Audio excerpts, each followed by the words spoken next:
포도나무 이야기를 이어가겠습니다. 포도주 하면 빼놓을 수 없는 사건이 있습니다. 특이하게 사도 요한만 기록한 가나 혼인잔치입니다. 물이 포도주가 된 사건을 통해 성령님의 가르치심을 받아보겠습니다.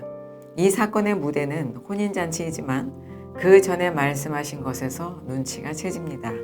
이는 나다나엘을 부르시고 자신을 알아보신 것에 대해 놀라는 그에게 이보다 더 큰 일을 볼 것이라고 하십니다.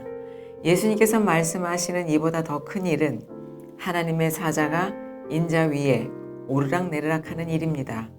이 일은 위로부터 보내심을 받은 예수님의 내려오심과 죽으심으로 부활승천하시는 그림인데요. 큰 일이라는 것을 성경 전체로 확대해서 이해해보면 다음과 같은 일들입니다.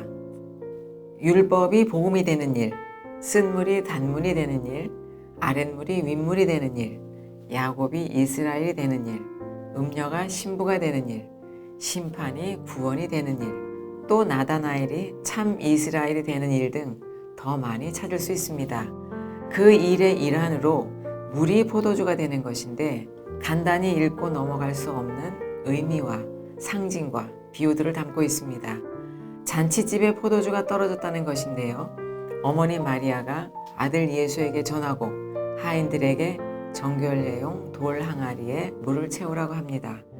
그리고 그 잔치에 초대받은 사람들은 좋은 포도주를 마시게 됩니다. 먼저 이 사건에 나오는 중요한 단어들을 보겠습니다. 혼인잔치가 있는 셋째 날은 완전하여지는 날이라고 예수님께서 말씀하셨습니다. 오늘과 내일은 내가 귀신을 쫓아내고 병을 고치고 제3일에는 완전하여진다 라고 하셨습니다. 이 날은 장막에 들어가는 혼인날로 이때 기쁨의 음료를 마시는 것이지요. 창조 3일과 연결되는 제3일의 개념을 앞서 쓴 책 성경 속의 동물들에서 자세히 다루었습니다. 다음 정결 예식에 쓰는 돌 항아리 6을 살펴보겠습니다. 우선 정결례용 물은 겉을 씻는 물이지 속을 씻는 물은 아니지요. 이 먹지 못하는 물을 보혈로 생명의 음료로 속을 씻는 피로 바꾸신 것입니다. 돌 항아리에는 무너져야 할 돌성전, 즉 율법만을 담고 있는 성전을 비유하고 있고요. 동시에 옛사람, 옛 구조로 부서져야 할 내 자아를 상징하고 있습니다. 옛사람과 옛 구조를 허무는 것은 예수님의 그 옆구리에서 나온 물과 피로만 가능하다는 것을 가르쳐 주시는 것입니다. 이는 나를 보이는 성전에서 보이지 않는 새 성전으로 창조하여 예수님의 머리 두실 성전으로 바꾸시는 그림입니다. 세례 요한은 그 당시 어처구니 없는 죽음을 맞는데요. 그러나 이는 정해진 것으로 물이 변하여 포도주가 되는 것입니다. 물 세례의 상징인 세례 요한의 목이 베어지고 예수님을 자신의 머리로 모신 것을 비유하고 있는 것입니다. 이는 예수님의 머리 두실 보이지 않는 성전이 된 것이죠. 또 중요한 것은 예수님께서도 십자가에 죽으실 때 머리를 숙이셨다라고 했는데 이는 예수님의 육신의 것을 버리는, 다시 말해서 자신의 목이 베어지고 아버지의 머리 두실 곳, 즉 진정한 성전이 되신 것입니다. 또 의미가 있는 것은 돌 항아리 수 6입니다. 이는 창조 6일과 연결되며 완전한 안식에 들어가는 제7일을 위해 육신이 죽는 날이라고 말씀드렸습니다. 예수님께서 보이는 남편에서 보이지 않는 남편인 영의 말씀으로 보혜사로 오시기 위해 죽으신 것이지요. 이렇게 숫자 6은 죽어야 할 인간과 땅을 상징하고 있습니다. 예수님의 살과 피인 이 음료를 먹는 것이 성전 정화입니다. 이는 실제로 피를 마시거나 성찬식 때 포도주스를 마시는 것이 아닙니다. 살과 피를 먹는다는 것은 말씀의 본질을 깨달아 순종하는 것까지를 의미합니다. 이것이 성전 정화의 시작입니다. 그래서 사도 요한은 혼인잔치 사건 다음으로 성전 정화를 기록하고 있는 것이고요. 그리고 아시는 대로 그 돌 항아리에서 물이 아닌 포도주를 냅니다. 이는 물 세례에서 핏부림의 세례, 즉 성령 세례를 말씀하시는 것입니다. 이 성령의 불세례는 물세례의 본질인 육신의 것, 말씀의 표면적 이해, 즉 도의 초보, 문자, 모형, 그림자 등과 같은 초보적, 다시 말해서 율법 조문을 태워버리는 것입니다. 율법에서 복음으로 바뀌는 순간입니다. 예수님께서 부활하신 후에 제자들에게 구약에서의 보이는 만나를 직접 주시는 불에 구운 떡과 구운 생선이 그것입니다. 율법 조문, 즉 겉의 것을 태우고 본질을 먹이시는 것입니다. 이는 말씀의 이면을 깨닫는 것으로 표면적 어린아이 수준을 벗어버리게 되는 것이고 바울 사도의 말씀처럼 얼굴에 수건을 벗기는 것과 같습니다. 이것은 또 생명나무에 두루 도는 불칼을 통과하는 중요한 의미가 됩니다. 자신이 물세례 수준, 표면적 이해의 수준, 도의 초보, 육신의 구조, 초보적 회개 수준에 있음을 깨달을 때 말할 수 없는 탄식과 애통이 나오게 됩니다. 이때 성령님께 구하게 되고 이런 과정을 통해서 이루어지고 변화되는 것입니다. 저도 이 부분의 말씀을 깨닫지 못하여 그저 보이는 현상만으로만 이해했었습니다. 기도할 때 몸이 뜨거워지거나 방언이 터지거나 환상이 보이는 것이 전부인 것으로 굳게 믿고 행했었지요. 그때는 이런 과정도 귀한 것이었습니다. 그러나 물이 아닌 더 좋은 것, 포도주를 마시는 것이 하나님 아버지의 선하신 뜻이기 때문입니다. 이 부분의 이해를 돕는 말씀이 있는데요. 사도행전 18장에는 아볼로라는 사람이 나옵니다. 그는 언변이 좋고 성경에 능통한 자라고 소개하고 있는데요. 사도행전입니다. 알렉산드리아에서 난 아볼로라 하는 유대인이 에베소에 이르니 이 사람은 언변이 좋고 성경에 능통한 자라. 그는 열심으로 예수에 관한 것을 전하지만 요한의 물세례 수준이라고 합니다. 25절입니다. 그가 일찍이 도의 초보를 배워 열심으로 예수에 관한 것을 자세히 말하며 가르치나 요한의 물세례만 알 따름이라. 요한의 물세례도 꼭 필요한 과정이지만 이 수준은 예수님에 대해서만 아는, 다시 말해서 표면적인 것을 아는 수준입니다. 육신의 구조에 있는 것이고 수건에 덮여 있는 상태입니다. 그래서 브리스길라와 아굴라가 아볼로에게 하나님의 도를 더 정확하게 풀어준 것이지요. 예수의 도에서 하나님의 도로 바꾸어 기록한 것도 의미가 있습니다. 이것이 물을 마신 자가 더 좋은 포도주를 먹는 것이 됩니다. 문자에서 벗어나 영의 말씀, 즉 아들의 음성을 듣는 것이고 더 나은 구원에 이르는 것입니다. 사도 바울도 로마 교회 성도들에게 편지를 쓴 이유가 아볼로의 경우와 같은 것이지요. 로마서 1장 8절에서 바울은 로마, 온 세계에 복음이 전파됨을 감사한다고 했습니다. 그런데 15절에는 로마에 있는 너희에게 복음을 전하기를 원한다고 합니다. 앞뒤가 맞지 않는 말이죠. 로마서입니다. 먼저 내가 예수 그리스도로 말미암아 너희 모든 사람에 관하여 내 하나님께 감사함은 너희 믿음이 온 세상에 전파됨이로다. 그런데 15절에는 그러므로 나는 할 수 있는 대로 로마에 있는 너희에게도 복음을 전하기를 원하노라.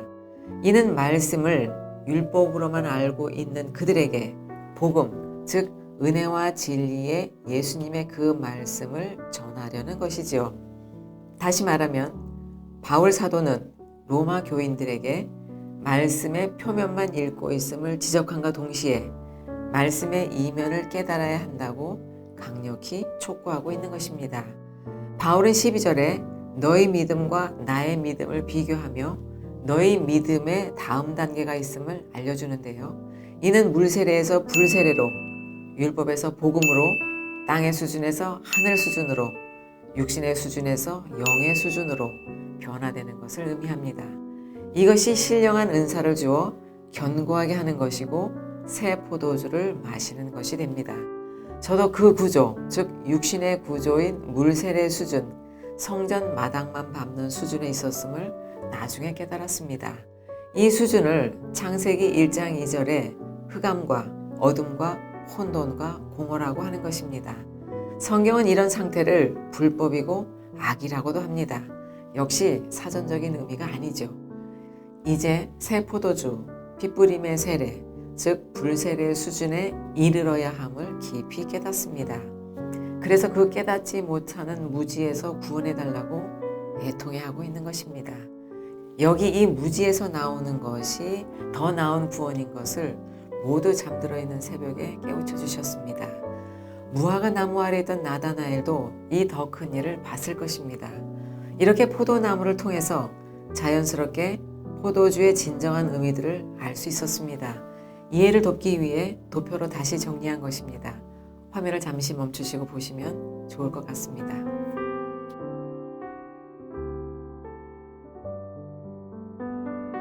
끝으로 포도주가 치료제로 쓰인 경우를 보겠습니다. 자비를 베푼 사마리아 사람의 이야기인데요. 강도를 만나서 가진 것을 모두 빼앗기고 죽을 정도로 몇 가지 맞고 버려진 사람이 나오지요. 이 환난을 만난 자를 비유로 무엇을 말씀하시려는 것인지를 보겠습니다.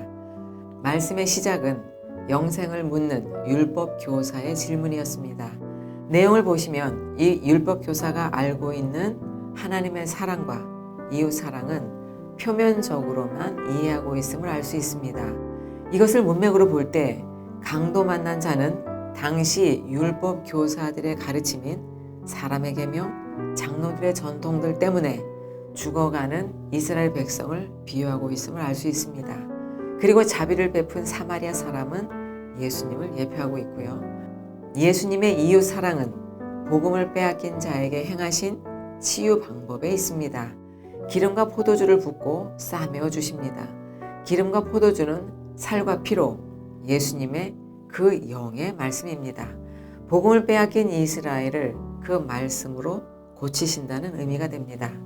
예수님께서는 말씀을 빼앗긴 자, 즉 강도 만난 자에게 말씀을 주는 것이 진정한 구제라고 가르쳐 주십니다. 누가복음입니다. 가까이 가서 기름과 포도주를 그 상처에 붓고 싸매고 자기 짐승에 태워 주막으로 데리고 가서 돌보아 주니라. 다음은 바울이 참 아들 된 디모데에게 좀 더 단단해지기를 바라는 마음에서 쓴 편지인데요. 디모데 전서입니다. 이제부터 물만 마시지 말고 내 위장과 자주 나는 병을 위해 포도주를 조금씩 쓰라. 무심히 읽으면 위장 질환으로만 이해가 되지만 원어를 찾아보면 육체적 질병만이 아닙니다. 병으로 번역된 이 말은 몸과 마음의 나약함입니다. 이 말을 히브리서에서는 율법의 특성을 말할 때 연약하다라고 한 말에 쓰였습니다. 7장 18절입니다. 전에 있던 계명은 연약하고 무익함으로 폐해져야 한다고 하는데 계명이 병이 되는 것은 아니죠.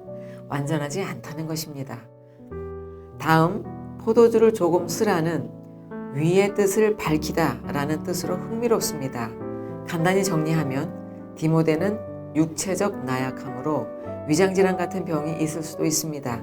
하지만 앞에서 공부한 대로 물과 포도주의 차이를 가지고 디모데에게 쓴 바울의 편지의 이면을 읽으면 이전과는 좀 다르게 보입니다. 그도 물세례 수준에서 불세례 수준으로 율법 조문만 읽는 수준에서 진리의 복음을 읽는 수준으로 다시 말해서 포도주를 마시는 단계에 이르도록 이끌고 있음이 보입니다. 동시에 이것이 다른 복음을 경계하고 안식의 수준에서 참 평안을 누리라는 아버지의 마음을 아들에게 사랑으로 하는 권면의 말씀임이 읽어집니다. 저도 암이라는 큰 병을 경험했기에 영육의 강건함의 모든 기반은 생명이신 그 영의 말씀을 먹는 것에 있음을 엄중히 배우게 됩니다.